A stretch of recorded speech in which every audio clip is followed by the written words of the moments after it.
j'ai une demande d'un de mes clients, à savoir l'association Open Law, de vous présenter avant la table ronde, très rapidement, le programme suivant. Alors comme vous allez pouvoir constater, le programme suivant d'Open Law est directement en rapport avec le sujet de la table ronde, puisqu'il s'agit en fait toujours d'un sujet très à la mode, qui est l'ubérisation du droit. Plus exactement, l'évolution des activités des acteurs, des professionnels du droit et des gens qui sont en rapport avec eux, notamment des startups juridiques, sous l'impact de l'innovation numérique juridique. Voilà. Alors le programme s'appelle Économie numérique du droit. Il commencera au mois de février, il se déroulera jusqu'au mois de juillet.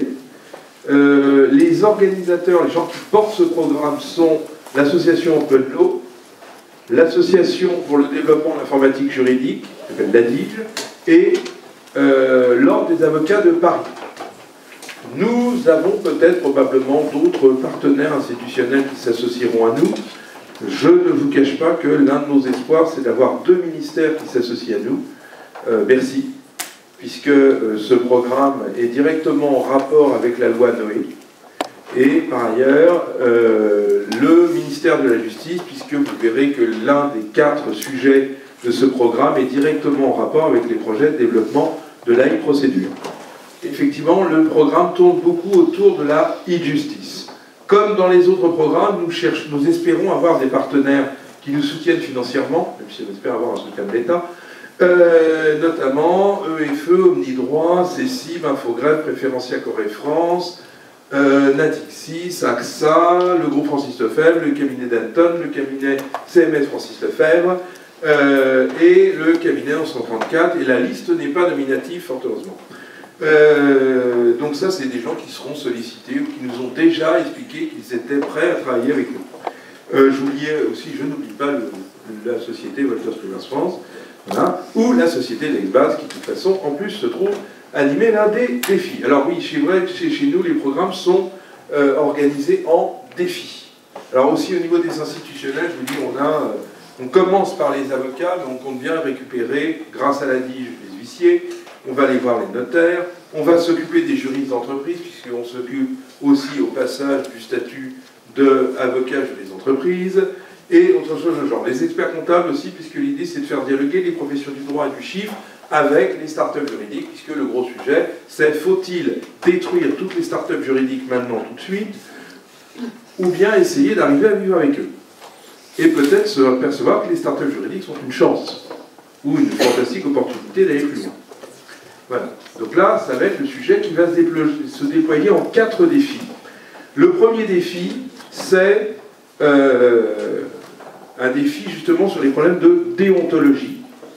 Alors, il ne s'agit pas que de la déontologie des avocats. L'idée, c'est d'attaquer à tous les problèmes déontologiques de tous les acteurs.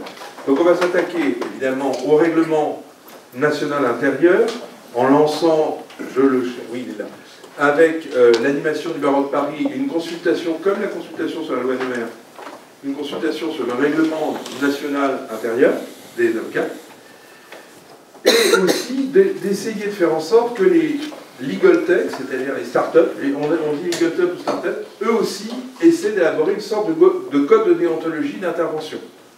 C'est-à-dire l'endroit où ils peuvent intervenir et l'endroit où, a priori, ils sont dans le rouge. Fixer des règles du jeu pour tout le monde. Et éventuellement voir aussi, pour les autres acteurs, comment ils peuvent se situer. Ça, c'est le premier défi.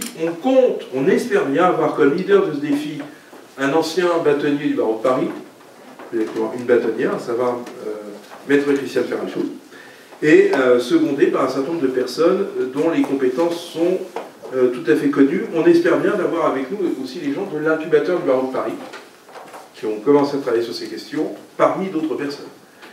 Voilà.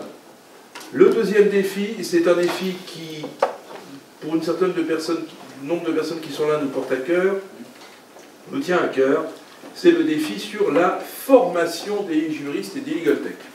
Alors ça, c'est un sujet sur lequel nous sommes un certain nombre à agir déjà, ici présents, à agir directement pour avoir créé des formations, pour faire des formations, créer un diplôme universitaire. Il y a à peu près du diplôme universitaire, droit et informatique, dirigé par le professeur Dondero, ici présent à l'université de Paris 1, il n'y a pas moins de 4 ou 5 intervenants direct de ce diplôme présent dans la salle, mais aussi de réunir toutes les formations qui font du droit de l'informatique et de l'informatique juridique pour justement poser la question de comment on pourrait faire évoluer ces formations.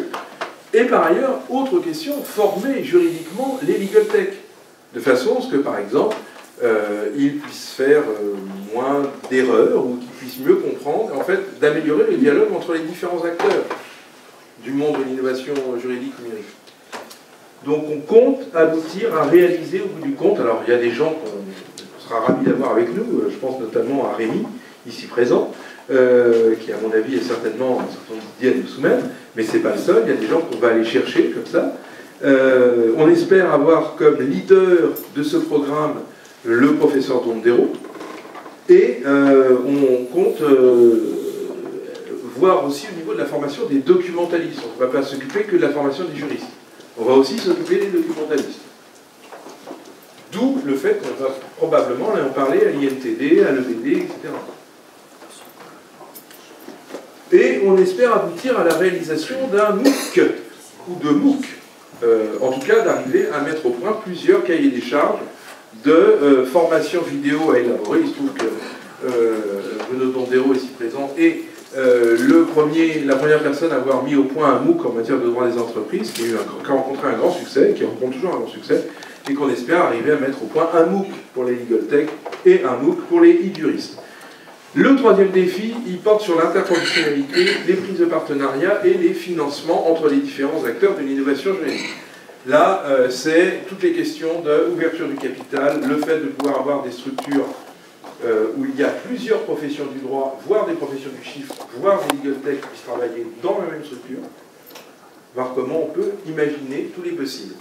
Et cette exploration du champ des possibles va se faire avec, comme leader, Fabien Wechter, vice-président de l'ADICH, qui connaît bien ces questions, et quelques personnalités qualifiées qui ont déjà expérimenté ce genre de choses. Alors on pensait effectivement inviter nos acteurs déjà rencontrés au niveau des juristes d'entreprise, et notamment Christian Lehir ici présent, mais aussi des avocats qui ont travaillé sur la question, quelqu'un comme Dominique Janssen, qui est quand même très compétent en la matière, Thierry Vickers, avocat célèbre ayant travaillé sur ces questions, Henri de la Botte Rouge, ici présent, bref, on compte bien, et un ou deux patrons de start-up.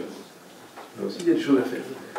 Quatrième défi, et c'est là que je vais clôturer, et boucler sur ce qui s'est dit avant, sur le débat que nous venons d'avoir sur la production des documents juridiques. L'idée, c'est de, au lieu d'avoir des entités qui font progresser la e-justice chacun de son côté, avec les magistrats qui travaillent dans un coin, les avocats qui travaillent dans un autre. D'ailleurs, avec le fait que le barreau de Paris travaille dans un coin à développer des choses, que le CNB travaille dans un coin à développer d'autres choses, mais sans en parler au barreau de Paris, et ainsi de suite, il nous semble utile d'avoir un laboratoire commun d'innovation, d'arriver à mettre en place les bases d'une réalisation concertée, d'un lieu de concertation numérique, dans lequel tous les gens qui vont faire évoluer la pratique du droit travaillent ensemble. Donc on va essayer de créer ce lieu et de faire travailler ensemble les gens qui sont chargés de faire évoluer la justice côté chancellerie, les gens qui travaillent côté avocat, l'acte d'avocat numérique, les notaires, les huissiers, et évidemment toutes les entités technologiques avec lesquelles ils travaillent. Voilà. Donc là, l'idée c'est d'arriver au moins à créer... alors la personne qui va être leader, c'est Clarisse Bérébi, qui a d'une part créé au niveau du CNB l'acte numérique d'avocat et qui par ailleurs a créé avec le cabinet 1134 la première plateforme de modèle de contrat pour start-up en accès libre, c'est-à-dire Jurismatic. Et on compte avoir quelques partenaires, dont j'espère bien le ministère de la Justice, et l'idée c'est d'arriver à prototyper des plateformes de justice en ligne, y compris sur le règlement amiable des conflits et les systèmes d'arbitrage. Voilà. Donc, pourquoi vous parlez de ça? Eh bien parce qu'on va faire un certain nombre d'événements. Alors, dans le langage des legal tech, ça s'appelle des meet-up. Hein. Voilà. Là aussi, il faut parler plusieurs langages. Hein. On travaille avec des techos, c'est-à-dire que vous faites une recherche commune, c'est un hackathon. Voilà.